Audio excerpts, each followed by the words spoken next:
ईशरमणीयदर्शनं मन्दहासरुचिराननाम्बुजं पूजितं सुरनरोत्तमेर्मुदा श्रीधर्मनंदनमहं विचिन्तये। आराध्य इष्टदेव वरताल विहारी हरिकृष्ण महाराज, महाप्रतापी श्री लक्ष्मीनारायण देव, धर्मभक्ति वासुदेव नारायणना निज मंदिरना दिव्य पटांगणमां सनातन हिंदू परंपरामां पुरुषोत्तम मास कहता अधिक मासनो विशेष महात्म्य छे। पुण्यभूमि वरताल पुण्य मंदिर लक्ष्मीनारायण देवनु डेरू एनी धजानी नीचे पुण्यकाल अधिक मास में सर्व शास्त्र शिरोमणि पुण्यप्रद शास्त्र श्रीमद सत्संगी जीवन एमनी कथा शुरू थवा जई रही है। वरताल गादीना वर्तमान यशस्वी आचार्य महाराज परम पूज्य धर्मधुरंधर 1008 आचार्य महाराज श्री राकेश प्रसाद जी महाराज,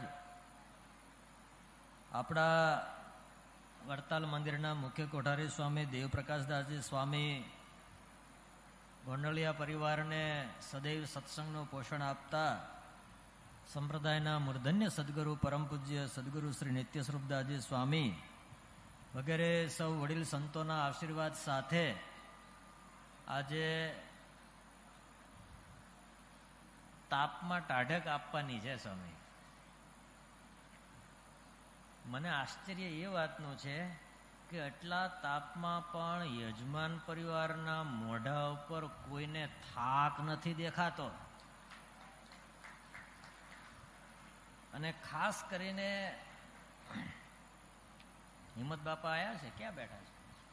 હા, આ સિરાગ છે ને, સિરાગ એ હાસો સિરાગ છે। સ્વામી 1 કલાક આમ જેટલી વખત વરતાલ આવે ને એના મોઢા ઉપર ખુશી, આમ કરવું છે, આમ કરવું છે, આમ કરવું છે, અહીંયા જવું છે, આ લાવવું છે, કાંઈ બાકી ના રહેવું જોઈએ, ઓલે શું કહેવાય પે આવવું છે, બધી નાની નાની ચિંતા જેમ પેલું નહીં કરતા બેઠા બેઠા એ બધું જ ચિંતા કરે। મને કાલે સાંજે કે આટલા વાગે મેં કીધું મા બાપ કોકના ઉપર દયા રાખજો, તમને તો ઉત્સાહ છે પણ આ તાપ બહુ અઘરો છે। પણ ખુશી એ વાતની છે કે જ્યારે અહીંયા ગ્રંથ કથા પ્રારંભની આરતી થતી હતી ત્યારે 3 પેઢી એક આરે આરતીમાં હતી। 3 પેઢી, નાના નાના બાળકો હતા, યુવાનો હતા ને વડીલો હતા।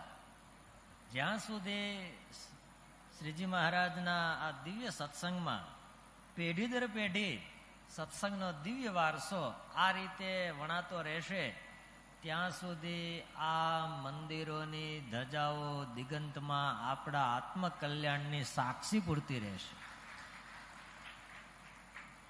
આપણે તો શું છે કે ઘરમાં ગળથોથીમાં સત્સંગ લઈને મોટા થઈએ છીએ એટલે આપણને બહુ આ વાતનો અહેસાસ ના થાય, પરંતુ અત્યારની પરિસ્થિતિ એવી આવી છે, 5 વર્ષનું છોકરું હોય, 15 વર્ષનું હોય, 25 વર્ષના હોય, તમે કોઈને ત્યાં મળવા જાઓ, તમારે ત્યાં કોઈ મળવા આવે તો મોબાઈલ સાઈડમાં મૂકીને 10 મિનિટ વાત કરી શકે એ કેપેસિટી આજની યુવા પેઢીની રહી નથી, તો બાળકોની તો શું વાત કરવી।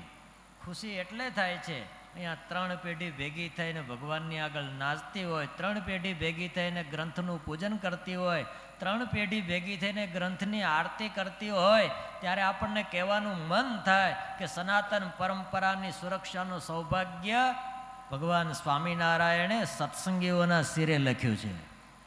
ગ્રંથ પ્રત્યે, સત્શાસ્ત્ર પ્રત્યે આદર રાખવો એ સનાતન હિન્દુ પરંપરાનો એક આદર્શ ભાગ છે। માતા પિતા વડીલોની આમન્યા રાખવી એ હિન્દુસ્તાનમાં જન્મેલા દરેક બાળકનું કર્તવ્ય છે। સાધુને જોઈને ભગવું કપડું જોઈને દોડવું એ નાના ગામડાનું બાળક હોય તોય દોડતું તું ભૂતકાળ થવા મળ્યો છે। આજે ગૌરવ એ વાતનું થાય છે કે સ્વામિનારાયણ ભગવાનના અનુયાયીઓ એ વાતને કન્ટિન્યુ રાખે છે। વડીલોના હાથમાં માળા છે, છોકરાઓ નાના નાના આમ બે વડીલોની વચ્ચે જગ્યા કરીને આરતી કરવા ઊભા રહી જાય. વીડિયાવાળાને ગમે એવું લાગે, પણ આપણને આનંદ એ વાતનો થાય કે અમારી આવતી પેઢી આ સત્સંગમાં સુરક્ષિત છે, એ આ કથાથી સાબિત થાય છે. નસીબદાર ગોંડલિયા પરિવાર એટલા માટે છે, કથાઓ તો આપણે કરતા હોઈએ, સાંભળતા હોઈએ, પણ વૃત્તાલય સ ભગવાન જયતિહ સાક્ષાત, જે ભગવાન પુરુષોત્તમ નારાયણ વિક્રમ સંવત 1837 ચૈત્ર શુક્લ નવમીના દિવસે છપૈયામાં પ્રગટ થયા, એ જ ભગવાન ધરતી ઉપરથી વિદાય લીધા પછી ચક્રતીર્થમાં સુરત મુનિને પ્રતાપસિંહ રાજાએ પૂછ્યું, ગુરુ મહારાજ મારે દર્શન કરવા છે.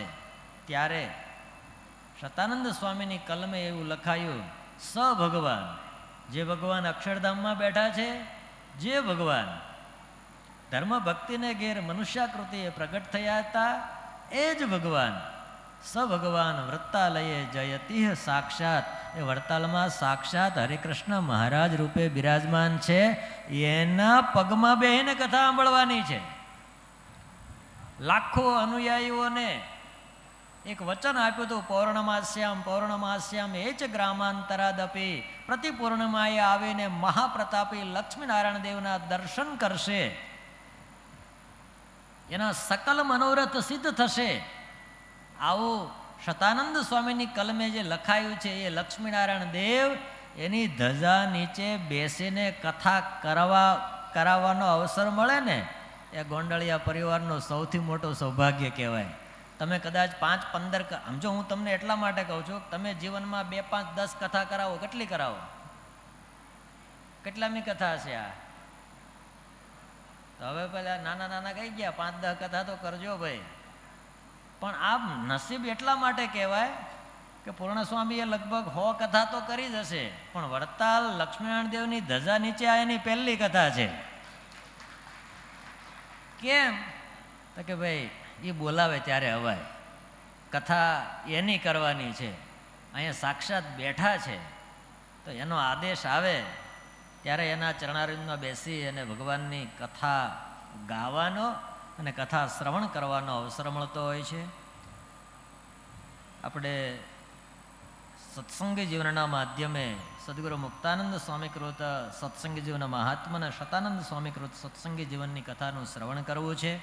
આ વરતાલ પુણ્યભૂમિ છે, અક્ષરભૂમિ છે, ભગવાન સાક્ષાત બિરાજમાન છે. એટલે ગોંડલિયા પરિવાર અને એના આમંત્રણને માન આપીને આવેલા તમામ ભક્તોને કરબદ્ધ પ્રાર્થના કરું છું. તમને વ્યવસ્થામાં કોઈ ક્ષતિ લાગે તો અડધી રાતે કહેજો, પણ તમારો સમય, મેક્ઝિમમ સમય કથા, દર્શન, સેવા, સ્મરણ એમાં કાઢજો. આ મંદિરમાં 2006થી અખંડ ધૂન ચાલે છે. નિત્ય મહાપૂજા ગોપાળન સ્વામીને આસને થાય છે.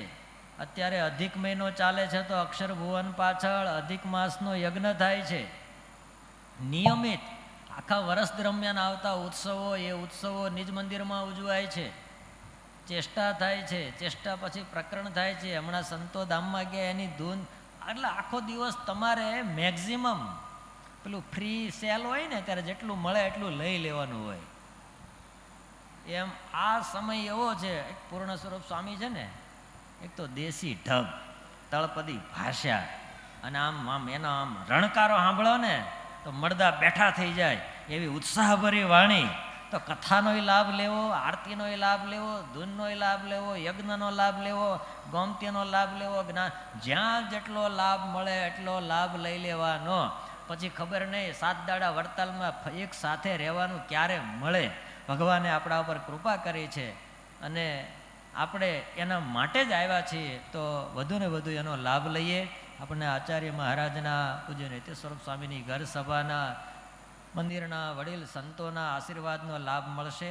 પરંતુ સૌથી વધુ લાભ આપણે પૂર્ણ સ્વરૂપ સ્વામીજી, ગળું સારું, વર્ણન શક્તિ સારી. ગુરુ તમે ખુશ થઈ જશો. શ્રી વલ્લભ સ્વામી એ ગાય ને, કાંઈ સંગીત બંગીત ના વાગતો હોય ને તોય આપણને આમ પોરો ચડી જાય.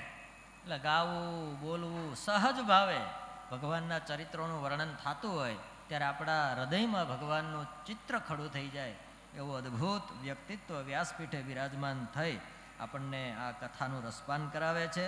તો હિંમતભાઈ, કૌશિકભાઈ, દીક્ષિત એટલે નાના નાના ટાબરિયા આંટા મારતા હતા, એ ચિરાગ બધાને એવું કહેજે કે સ્વામીની વાત યાદ રાખવાની ને વધારેમાં વધારે લાભ આપણે લેવાનો છે. હરિકૃષ્ણ મહારાજના ચરણારવિંદમાં બેઠા છીએ એટલે આપણે નિર્વિઘ્ન છીએ. આ કથા મંગલકારી છે. સૌનું ભગવાન સર્વ પ્રકારે મંગળ વિસ્તારો એવી પ્રાર્થના સાથે જય સ્વામિનારાયણ.